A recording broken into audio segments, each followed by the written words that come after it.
देण्यात आली असली तरी सदर जी पीडित महिला आहे तिचे पती हे सुशील कराड यांच्यात मॅनेजर म्हणून काम करत होते. मात्र त्याच्यात असताना त्यांना कुठले तरी रिव्हॉल्व्हरचा धाक दाखवून दमदाटी करून त्यांच्याकडे दोन ट्रक असतील, 2 कार असतील किंवा परळीत असणारे फ्लॅट असतील किंवा दागिने असतील अशा बेकायदेशीरपणे ताब्यात घेऊन त्यांना दमदाटी करून कुठेतरी आपला धाक आहे तो दाखवण्याचा प्रयत्न केला होता.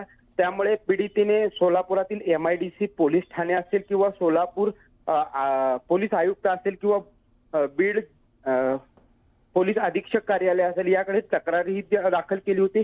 मात्र त्यांच्या पीडितेची तक्रार कुठल्याही पोलीस अधिकारी असेल किंवा पोलीस प्रशासनाने न घेतल्यामुळे सदर महिलेने सोलापूर जिल्हा सत्र न्यायालयात खासगी फिर्याद दाखल केली होती. आणि त्या फिर्यादीवरनं आता सध्या तरी सोलापूर कोर्टात सुशील कराड यांच्यासह 2 जे त्यांचे साथीदार आहेत त्यांच्या विरोधात आता केस चालू आहे. मात्र 13 जानेवारी ही तारीख पुढील देण्यात आली आहे. त्यामुळे सुशील कराड यांच्या अडचणीत आता वाढ होणार हे मात्र नक्की झालं आहे. प्रीतम, धन्यवाद या सगळ्या माहितीसाठी.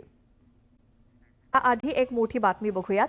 विधानसभा निवडणुकीनंतर सरकार स्थापन होऊन 2 महिने उलटले तरी देखील अद्यापही काँग्रेसच्या विधिमंडळ गटनेत्याची निवड काही झालेली नाही. काँग्रेसचा पुढचा प्रदेशाध्यक्ष कोण याकडे काँग्रेस आमदार दिल्लीकडे डोळे लावून बसलेत. या संदर्भात कोणताही निर्णय होत नसल्यामुळे काँग्रेसचे आमदार नाराज आहेत.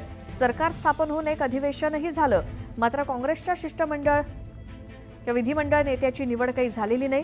काँग्रेसच्या पराभवाचं खापर नाना पटोलेंवरती फोडलं जात असताना पटोले देखील प्रदेशाध्यक्षपदावरती राहण्यास उत्सुक नसल्याची माहिती सूत्रांनी दिली आहे. मात्र त्यांचा डोळा गटनेतेपदावरती आहे आणि गटनेतेपदासाठी पटोले आणि वडेट्टीवारांमध्ये स्पर्धा आहे अशी माहिती सूत्रांनी दिली. दरम्यान खंडणी प्रकरणातील आरोपी वाल्मिक कराडचा मुलगा सुशील कराड हा सुद्धा आता अडचणीत येण्याची दाट शक्यता पाहायला मिळते. सुशील कराडवरती सोनं लुटणं, वाहन बेकायदेशीर पद्धतीनं ताब्यात घेणं असे आरोप केले गेलेत. पोलिसांनी गुन्हा दाखल केला नाही म्हणून पीडितांनी आता कोर्टात धाव घेतली आहे. वाल्मिक कराडचा मुलगा सुशील कराड याच्या विरोधात सोलापूर कोर्टाचं दार ठोठावलं गेलंय. वाल्मिक कराडचा मुलगा सुशील कराड यानं त्याच्या जुन्या मॅनेजरला धमकावून मारहाण केल्याचा आरोप आहे. मॅनेजरच्या कुटुंबानं या प्रकरणी सुशील कराड विरोधात एक तक्रार अर्ज केला होता, पण बीड पोलिसांनी हा अर्ज दाखल करून घेतला नाही. परिणामी पीडित कुटुंबानं सोलापूर कोर्टात दाद मागितली. त्यानंतर सोलापूर कोर्टानं सुशील कराड याच्या विरोधात पोलिसांना FIR दाखल करण्याचे निर्देश दिलेत. घरात शिरून पिस्तुलाच्या धाकानं लूट केल्याची तक्रार सुशीलच्या मॅनेजरनं केली होती. सुशीलसह त्याचा मित्र अनिल मुंडे, गोपी गंजेवार विरोधात तक्रार दाखल करण्यात आली आहे. 2 ट्रक, 2 कार, परळीमधला एक प्लॉट आणि सोनं लुटलं गेलं अशी तक्रार आहे. सोलापूर कोर्टानं सुशील कराडला त्याचं म्हणणं मांडण्याचे आदेश दिलेत.